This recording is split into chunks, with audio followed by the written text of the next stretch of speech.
Hi friends, welcome back to our channel. ఈరోజు నేను చూపించబోయేదండి అటుకులతో పోహా అండి. మీకు బాక్స్లో, పిల్లల బాక్స్లో కానీ ఏం టైం లేదు, త్వరగా చేసుకోవాలి తినాలి అన్నప్పుడు ఇది ఒకసారి ట్రై చేసేయండి. టేస్ట్ బాగుంటుంది.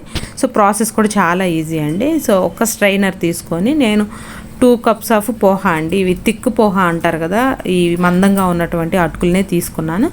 జస్ట్ ఇట్లా మనం పైనుంచి కొంచెం తడుపుకోవాలండి. తడుపుకుంటే మనం వాటర్లో నానబెట్టేసుకుంటారండి కొంతమంది. అలా వాటర్లో నానబెట్టేసుకున్నప్పుడు ఏమవుతుందంటే మెత్తగా అయిపోతాయి.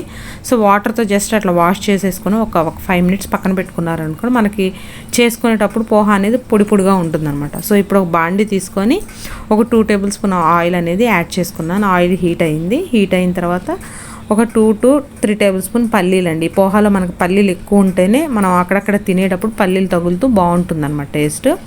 అలాగే 1 tablespoon పచ్చిశనగపప్పు అనమాట. మీరు తాలింపులు ఏవైతే కొంచెం మీరు ఇష్టంగా తినాలనుకుంటున్నారో అవన్నీ యాడ్ చేసుకోవచ్చండి, బాగుంటుంది ఈ పోహాలో.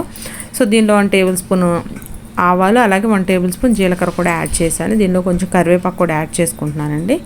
చాలా ఈజీ ప్రాసెస్ అండి. మీకు టైం లేదు అన్నప్పుడు, ఎక్కడికన్నా బయటికి వెళ్ళాలన్నా, ఇలా పిల్లలు బాక్స్ పెట్టాలన్నా ఫాస్ట్గా ఈజీగా అయిపోతుంది. టేస్ట్ అయితే చాలా బాగుంటుంది. మనకు పోహా అనేది పిల్లలు కూడా చాలా ఇంట్రెస్ట్గా తింటారు కాబట్టి సో ఇలా ఈజీగా చేసి పెట్టండి. వాళ్ళ లంచ్ బాక్స్లో కూడా బాగుంటుంది ఏ టైంకి తిన్నా.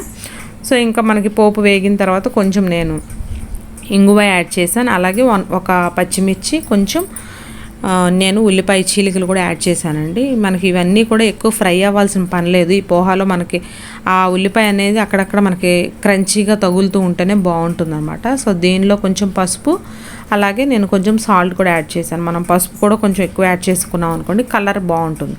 సో చూసారా, మనం ఇలా పోహాని మనం వాష్ చేసేసుకొని పక్కన పెట్టుకున్నాం కాబట్టి మనకి పోహా అనేది ముద్దగా లేకుండా ఇలా పొడి పొడిగా ఉంటుందన్నమాట. ఇది ఒక చిన్న టిప్ అండి. సో వాటర్లో అయితే నానబెట్టకుండా జస్ట్ అట్లా వాష్ చేసేసుకొని స్ట్రైనర్లో వేసుకొని మనకి పక్కన పెట్టేసుకున్నాం అనుకోండి, పొడి పొడిగా ఉంటుంది. చూసారు, ఇంకా ఫైనల్గా నేను కొత్తిమీర కూడా యాడ్ చేసేసుకుంటున్నాను. కొత్తిమీర కూడా యాడ్ చేసేసుకొని ఒకసారి దింపేసుకొని మనకి ఇంకా స్టవ్ ఆఫ్ చేసేసిన తర్వాత ఒక నిమ్మరసం, మీకు కావాలనుకుంటే కొంచెం పుల్లగా తినాలనుకుంటే నిమ్మరసం యాడ్ చేయండి, వద్దనుకుంటే స్కిప్ చేసేయచ్చు. సో ఇదిగోండి, ఫైనల్గా మనకి పోహా అనేది రెడీ అయిపోయింది. చాలా ఈజీగా ఉంది కదా.